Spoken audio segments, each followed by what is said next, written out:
సర్వశక్తి కలిగిన దేవుని నామమునకు మహిమ కలుగునుగాక. వీక్షిస్తున్న మీ అందరికీ కూడా మన ప్రభువైన యేసుక్రీస్తు నామంలో శుభాభివందనాలు తెలియజేస్తున్నాను.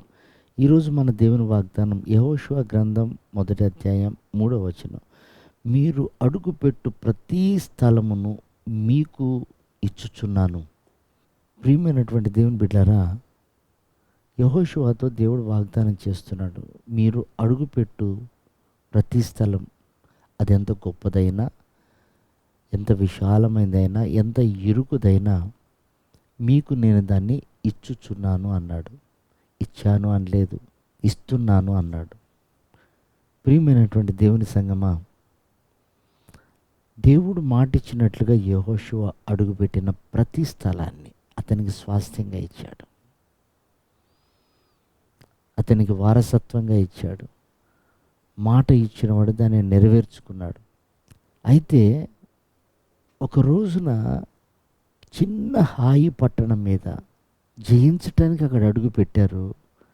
శత్రువులు విపరీతంగా తరిమి కొడితే వీళ్ళు పారిపోయి వచ్చారు. దేవుని ప్రజలైనటువంటి వారు, ప్రభువా నేను అడుగుపెట్టిన స్థలాన్ని ఇస్తానన్నావు, ఏంటి వ్యతిరేకత, ఏంటి భయంకరమైన పరిస్థితి అని అతడు రోధించినప్పుడు ప్రభు చెప్పిన మాట, మీలో శపితమైన వాటిని తీసుకొని బొంకి అబద్ధమాడి దొంగిల్లి దాన్ని దాచిపెట్టుకున్నారు. అది మీలో నుండి తొలగిస్తే తప్ప నేను రాను అని ఖచ్చితంగా చెప్పాడు దేవుడు. కనుక ప్రియమైన వారలారా,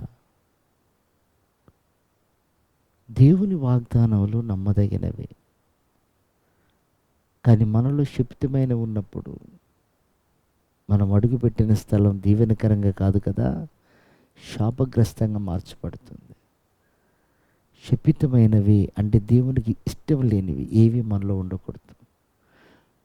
వాటిని తొలగిస్తేనే నేను వస్తాను అన్నాడు. కాబట్టి ఈ ఉదయకాలంన మనలో శపితమైనవి ఉంటే దేవుడు మనతో రాడు. దేవుడు మనకు రాకపోతే మనకు అపజయం. కాబట్టి ప్రియమైన వారలారా, ఇంత గొప్ప ధన్యకరమైన వాగ్దానం మనం స్వతంత్రించుకోవాలంటే మనలో ఉన్న ప్రతి చేదును మనం తొలగించుకోవాలి. అప్పుడే మనం ఆ వాగ్దానాన్ని స్వతంత్రించుకోగలుగుతాం. అలాంటి కృప ప్రభు ఈ ఉదయకాలం మనందరికీ అనుగ్రహించి ఆయన రాకడకు సిద్ధపరచును గాక. ఆమేన్.